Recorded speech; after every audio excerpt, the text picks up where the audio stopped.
Pendant que les statistiques de Tesla saignent en Europe, BYD fait une énorme percée. Et Samsung décroche un gros contrat pour résoudre le pire problème du constructeur américain. De l'autre côté, un site allemand révèle la date exacte du lancement de la série iPhone 17.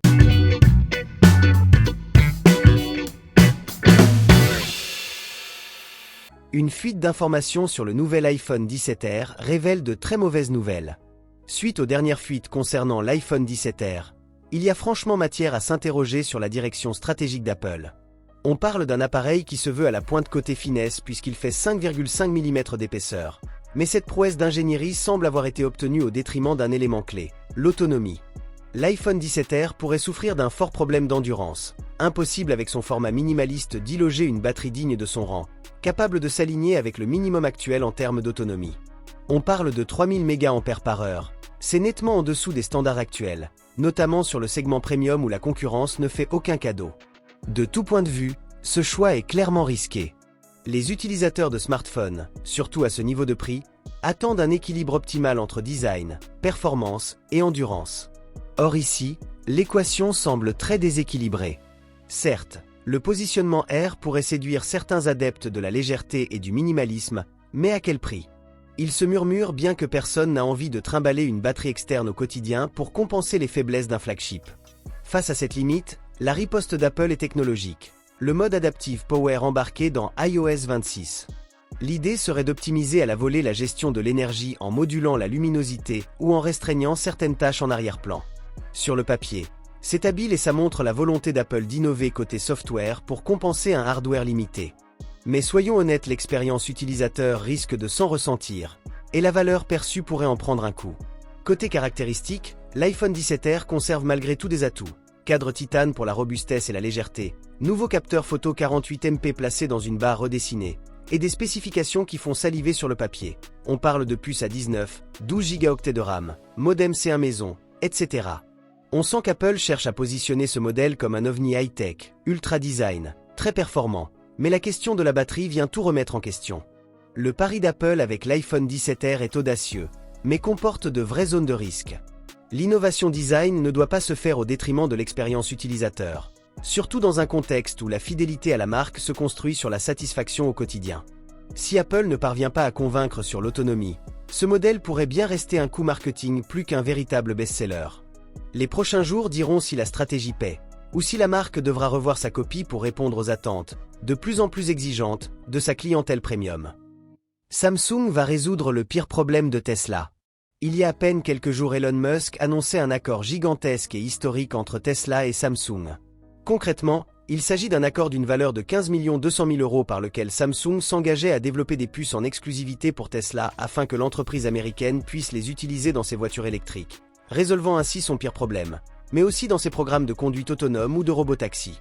Mais ces derniers jours, afin d'éviter que ne se répète le problème signalé par de nombreux utilisateurs concernant le service de robotaxi de Tesla ou ceux qui se produisent dans son nouveau restaurant le Tesla Dîner, Elon Musk a publié sur le réseau social X qu'il surveillerait personnellement la chaîne de production des puces afin d'accélérer le rythme du processus de fabrication.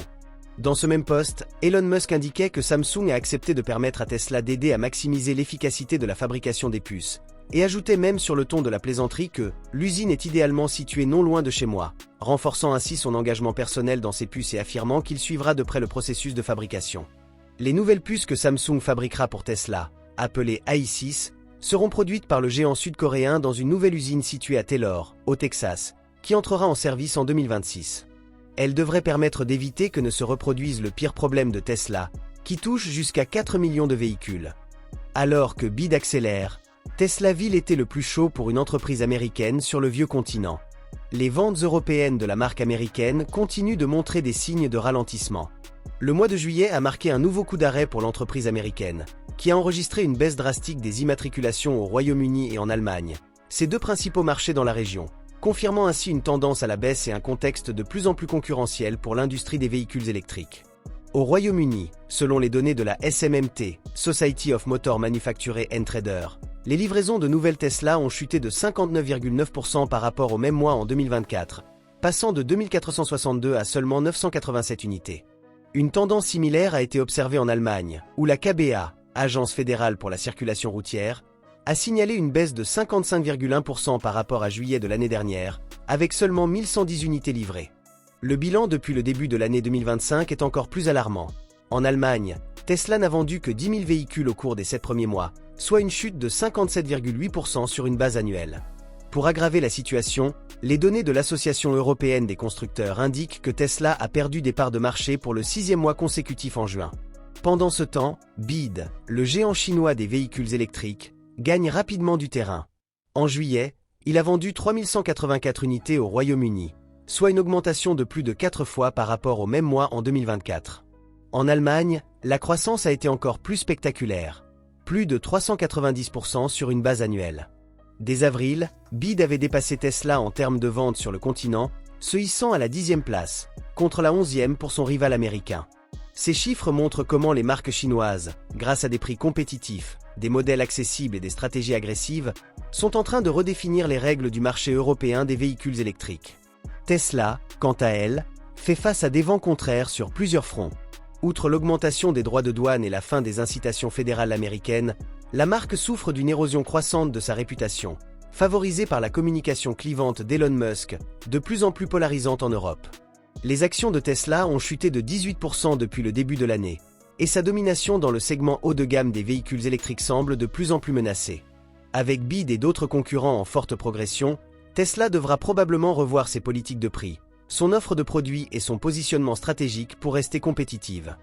Les opérateurs mobiles allemands révèlent la date exacte de lancement de l'iPhone 17. Le calendrier d'Apple est clairement devenu une institution dans l'industrie tech. Chaque rentrée de septembre, la marque orchestre son lancement produit avec une précision quasi militaire. Cette année, la fuite qui circule, et qui, soyons honnêtes, ressemble plus à un teasing calculé qu'à une vraie bourde, table sur le mardi 9 septembre pour la présentation officielle de l'iPhone 17. Rien de neuf sous le soleil côté stratégie. La précommande suivra dès le vendredi, et la commercialisation démarrera une semaine plus tard, le 19 septembre. Apple capitalise ainsi sur des habitudes bien ancrées chez ses clients et ses partenaires, un cycle bien rodé qui sécurise la chaîne logistique et maximise l'effet d'annonce. La prochaine série d'iPhone sera-t-elle réellement lancée à cette date? Les prochains jours nous le diront. Et pendant ce temps-ci de nouvelles infos tombent, nous les partagerons également avec vous. N'hésitez donc pas à vous abonner pour ne rien louper. Le Samsung Galaxy S25 FE pourrait arriver plus tôt que prévu. Samsung n'a pas fini de rythmer l'été avec ses annonces stratégiques. Après avoir déjà confirmé l'arrivée anticipée du Galaxy S25 FE, l'entreprise sud-coréenne passe à la vitesse supérieure. Cette accélération du calendrier n'est pas anodine. Elle s'inscrit dans une logique de conquête de parts de marché et d'optimisation de sa présence face à une concurrence de plus en plus affûtée. Selon FN News, le Galaxy S25 FE devrait être lancé officiellement en Corée du Sud le 19 septembre.